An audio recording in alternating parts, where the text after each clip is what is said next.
Questions? Anybody have any questions? Next couple weeks, I think I'm going to bring our attorney on and financial advisor slash mortgage expert on in the next couple weeks. See if we can book that. Um, Summer things are slowing down, so we should have more opportunity to spend some time with them. That being said, how is everybody doing? Any questions? Anything anybody wants to talk about? Again, I'm going to stay with the hoping that the offers are what we're looking to do. We spent the last few weeks talking about intent to offer, the contract and agreement, and all those things. And I wanted to continue to support that. That being said, obviously we're open up to any questions. So any questions? And again, we're going to wrap up around 9 o'clock today. Okay. So we have about 28 minutes. What would you like to talk about? Anybody, everybody. Smaller group. There's courses going on all the time. I'm thinking that that's where some of us are. I'm thinking to convert my own house as a rental property and buy a new place for ourselves. Okay. Is that a condo, Nick? Is it a single-family home?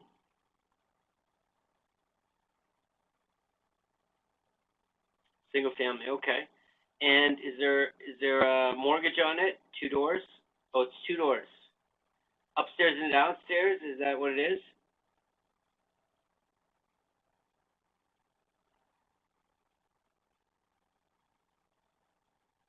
Basement suite. Okay. Legal basement suite. Yeah. It's been. It's got meets code.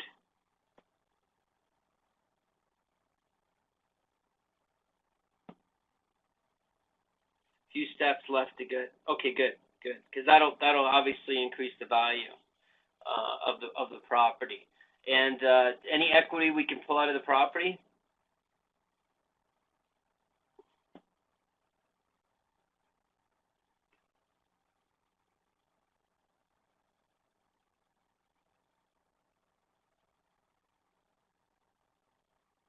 Put 10% down 3 years ago, so there's probably not much in there in the way of equity that you can pull out.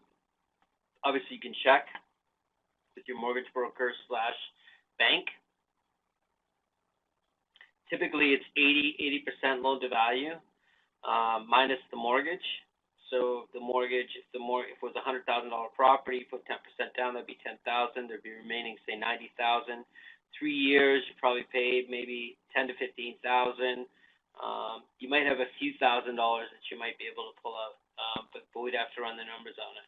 I was thinking of reappraising as it add value and price. Yeah, it should. I mean, if the values of the properties in the area have gone up, yeah, you'll take advantage of that.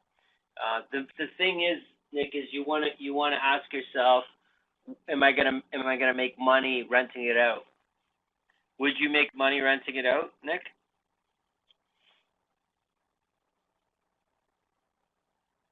Have you ran the numbers on it? You couldn't figure it. Yeah, I couldn't figure it out. How do you mean, Nick? Do you want to send it to me right now and we'll look over it together?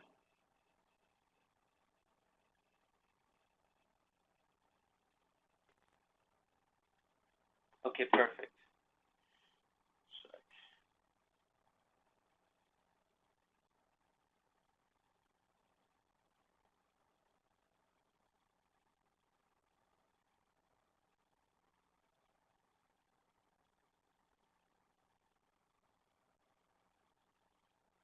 Did I go to my Gmail or to the other account, to the legacy account?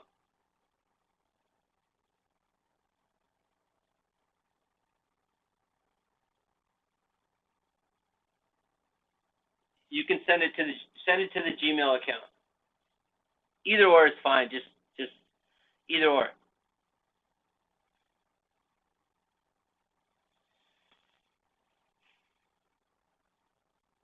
Okay, I'm just gonna go mute for a second.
Back.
Can you hear me?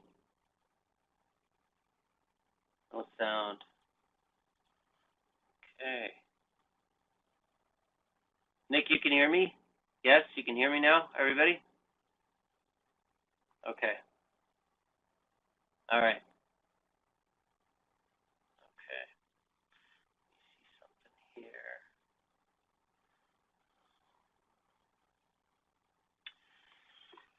Let me write that down.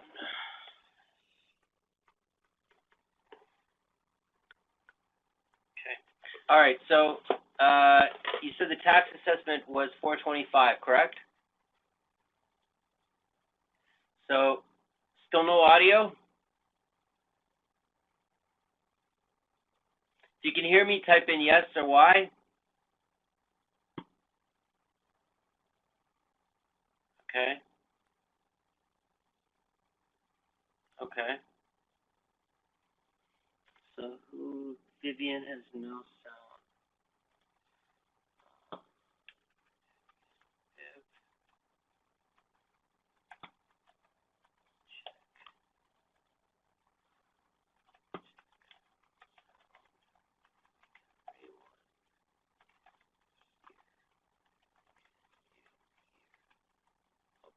Here.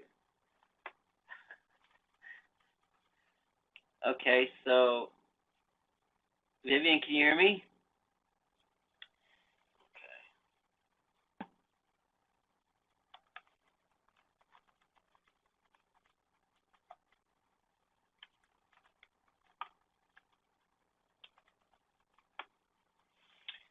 Okay, so if you can't hear, I hope anybody can see that message. Close the window and reopen it. Try that.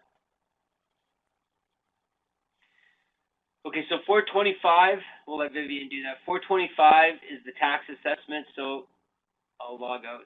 Good, good. Okay, so Nick, if it's 425 on tax assessment, I would assume the value is higher.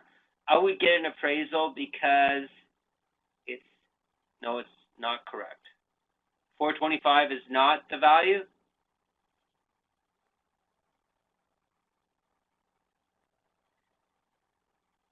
That's correct. 425, right? 425,000 is the tax assessment, correct? Okay, so Nick, you need to check that because if the value is lower than 425, then you're paying too much tax, correct? You can actually dispute that. So let's assume it's 425. You paid 385, yeah? Okay. Your current outstanding mortgage, is that 260,000?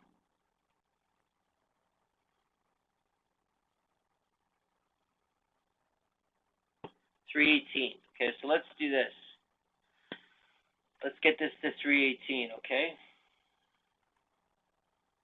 Okay, that's good. And we're gonna go 0 here. And equity is gonna be 20. Okay. So this is about where you are, right here. You have 320,000 is the amount that you have in there. What is the interest rate that you're paying? Do you know? What's your mortgage rate? 2.59. Okay. That's about your mortgage payment right there. Is that right?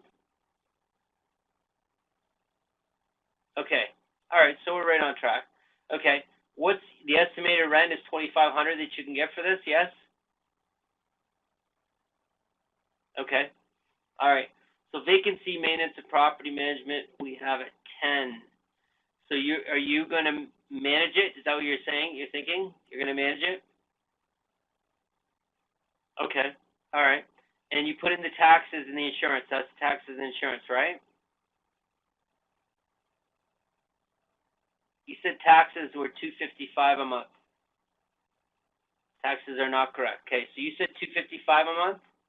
Okay. So 255 12. It's going to give us the value. Let's do it this way. 306. So 360. And the insurance, how much is that a month? Do you know?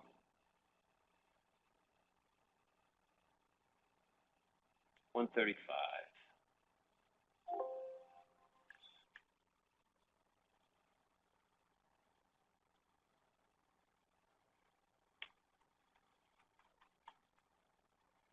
So 1620. There we go. All right. So let's go back over here. Okay. So with the vacancy and maintenance at 10% and the bills that you're talking about, and if we can get 2,500, change this to 1. Cap rate sitting at 5.6, which is right on the edge of making something work. We have the financing here. This is all correct now. So it looks like monthly cash flow per unit is going to be $582.91. The cash on cash return is 8.7. This isn't too bad in this spot where you are. This isn't that bad, right? You could probably do this. The one thing is that you're not really putting that other 10%. Will there be any other expenses? Well, that's Nick. If the tenant is paying all the bills outside of taxes and insurance, then no. Maintenance, obviously, there's maintenance, and vacancy you'll have to deal with if there's vacancy, right? So if you're gonna pay the bills, if you're gonna make it inclusive, the rent inclusive of water, electricity, whatever you want, hydro, call it whatever you want to call it, cable, internet, whatever it is. Who pays snow and landscaping? Well, that's part of maintenance. That's you. So the maintenance, yeah, maintenance is on you. Now, it doesn't have to be. You can, arrange it any way you want, but typically the landlord's going to take care of that because you can rely on you taking care of the property because you own it. So it's not in terrible shape. Now, if you start taking equity out or refinancing, and your mortgage or your interest rate is higher than 2.59, that's going to cut into your cash flow and your return. So you said it's almost up. Your mortgage it needs to be renewed, correct?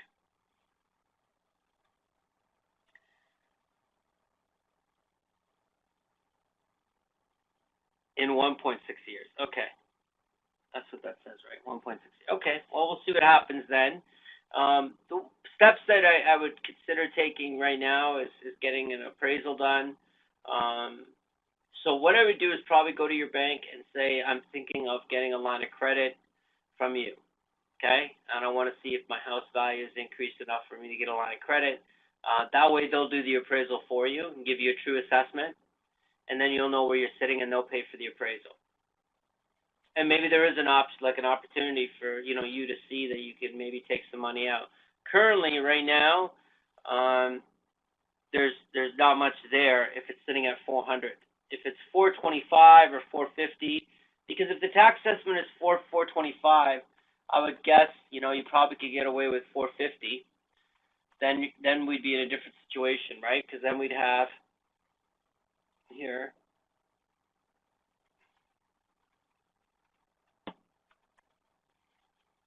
Change this to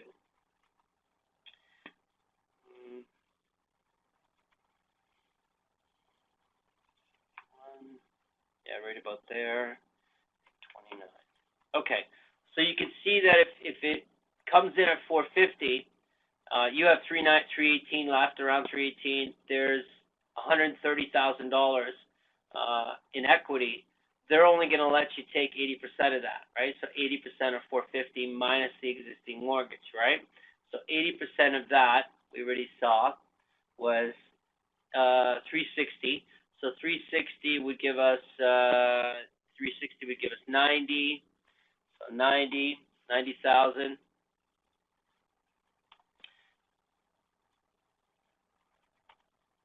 Oops.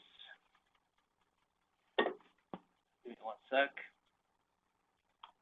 90,000. So $90,000 equity, and you have 130. So you could still get some money out of there. You could get maybe 30,000, 40,000 out of there. Does that make sense? We double check that. So here, 450,000. Let's assume that's what it is. Okay. Now 80% of that. Make this a percentage. 80% of that equals. Let's do it this way. Okay, so 80% of 450,000 equals, that's right, equals this times 80%. Okay, so 360. Now your existing mortgage is 319. See that? So 319. So this equals the 319, 360 minus the 319 that's existing. That's going to give you 40,050 that they're going to allow you to access maximum to get. But still, that might help with the conversion too, right? To convert it to a multi-unit, right? Also, obviously, if we take on more mortgage, that's going to affect our cash flow and our return on investment, right? But as it sits now, you're sitting at about an 8.7. I'd like to see that closer to 10, but that's not terrible. It's not terrible, as something you want to do. But remember, you're managing it. So you're not paying yourself anything for that management cost. That's the one thing. And you want to, that's an expense to the house, right? That you can write off, but obviously that would go to your income. So you have to work with your accountant to see what the best way to go about doing that is for your tax impact. Does that make sense, Nick? Does that work? What happens if I get it managed? Well, if you get it managed, then it's going to have a profound effect. It's going to be about $500, $250 a month less here, because if we add expense of 10% here, and we get it managed, you're talking now 334, and let's go back to the 400. Oops, yeah, we originally had it at 400. Okay, too many zeros. Let's see. Nope. Yeah, that's right. 400. That doesn't matter, but we'll change that back to 400. Okay. So this was what did we do it at? 320. Yep, and 20. There we go. That's about it right there. So with the property management, you would be making 320, 332 a month, which is not terrible. But the thing is that's your return on investment is 5%. So it's pretty low, in the way of investments. But again, they're paying down the property. There's other advantages, but 5% is pretty low. And we're still looking for that 10%. So if you're going to manage it, it will help you with the overall numbers, but of course you'll be responsible for the property, right? You'll be responsible for taking care of those things. That'll be on you. You can see that the cap rate, you're sitting at 5%. Cap rate is 5%. That's why we're only getting 5%. Really, on the property, we're not getting much more. We're getting a little bit because of the mortgage on the property, but ultimately, it's not a massive return, in the way it's not even double digits. We saw it's 8.7. So if I take this back and I go change this to 0, we look over here and we see that, you're at 8.7. So it's not horrible or anything. You could pull this off, but the question becomes is, what's the advantage to you? So you're going to make some cash flow for sure. 582. That's real money. That's $6,000 a year. It's real cash flow. You have some tax benefits to doing this, and you also have the equity being built up through the tenants paying down the property. The other thing you have to ask yourself is, what can I do with the money if I sell it? So if I sell it, how much money will I walk away with, and what can I do with that money? That's really, because you're leaving the money there is what you're doing. You're leaving the money in the property. Would you recommend this for long term? Well, that's a tough one, Nick. I mean, it's really about what you're looking for. If you're looking for cash flow, right now, 8.7, not optimum, but close to 10. You might decide that's the best thing for you. If you're looking for cash flow. If you're looking for return and profitability off that return, selling it might be an option, Nick. I'd like consider selling the property. Well, let's step at a time, right? Let's go to the bank, ask them to do an appraisal for a refinance, for a line of credit. Okay, that's what you do. That go to the bank that you got the mortgage with, and ask them about that. Say, I'd like to get I'd like to possibly get a line of credit on the house, secured line of credit. Go to the bank, go to the actual bank, because other banks are, not doing that really that much, where they're giving you a second mortgage on a house that's held by a different bank. So you want to go to the bank that you actually are working with the mortgage with. It's your best bet. Let them do the appraisal, because that's what they'll do. They'll do an appraisal, and bring in the tax assessment of $425. They might come back at $450 or $475. Who knows? But that's what I would do first and foremost, to get the appraisal in first and decide, what are you working with right now? And from there, then we can make some decisions, right? Let's find out what the property's worth and what the real numbers are. The other numbers we know right now, we just don't know value, because one thing to consider, Nick, is the sale of the property and the advantages of the sale. Because you remember, Nick, when you sell your own personal residence, there's no taxes, right? It's not taxed. So there's some advantages to that too, right? I mean, because the income is going to be taxed, right? But the sale of the house itself, personal residence, doesn't get taxed, and that you're sitting on that money basically tax free. Inevitably, you might obviously you're looking at buying another house or living somewhere else. There's a cost there, but you got to measure that all out. But you might incur a loss looking at the market. Do you think it'll sell for less than 385, Nick?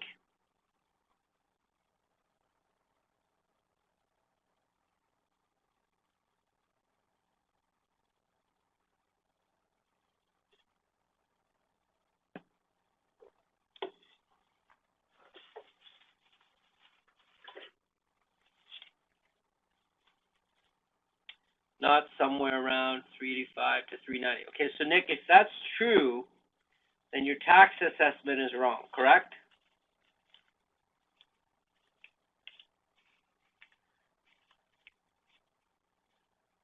I don't know that. Okay, all right. So let's find out. Let's get an appraisal done by the bank. Let's see if the bank will do it for us for a line of credit. Because if the tax assessment is 425 and your house is only worth 390, then you're paying more tax than you should. Yes, and you can dispute that. So one way or another, we're going to learn something. Yeah, we're going to get some information. We're going to find out what the best thing to do. So what we could do, Nick, is why don't you get that information this week, and we can follow up with you on Tuesday, next Tuesday. Sound good?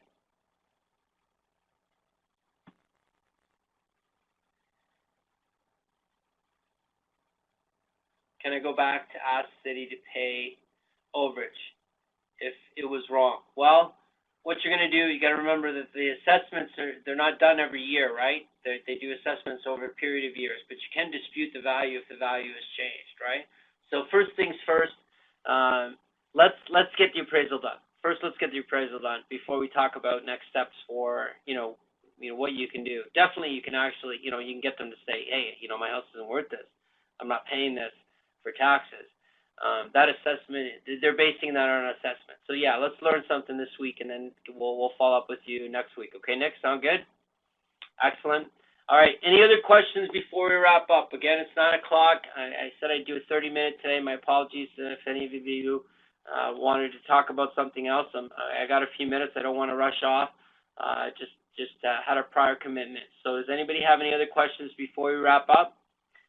I'd really love it if someone came to me next Tuesday or this week, said, I'm working on an offer. That would be wonderful. I want to really, really, push you guys to put out some offers. That's my biggest goal for you, is to get some properties moving for you. Even if the offer doesn't come through, there's still the advantage of learning it. So, more than happy to help and share and get you guys moving. Otherwise, I'm hoping next week to get either our lawyer or mortgage expert on the call next week. For next Tuesday, we'll be running at 8:30, and that one will probably take an hour. Definitely, if one of them are coming joining us, that we'll be taking the full hour. So, otherwise, if you're all good, type in yes or Y. Excellent. Okay, good. Obviously, you know how to reach me, folks. You know my email. Please reach out if you need anything. More than happy to help. And good hunting this week. I will see you all next Tuesday. Have a great week. My pleasure.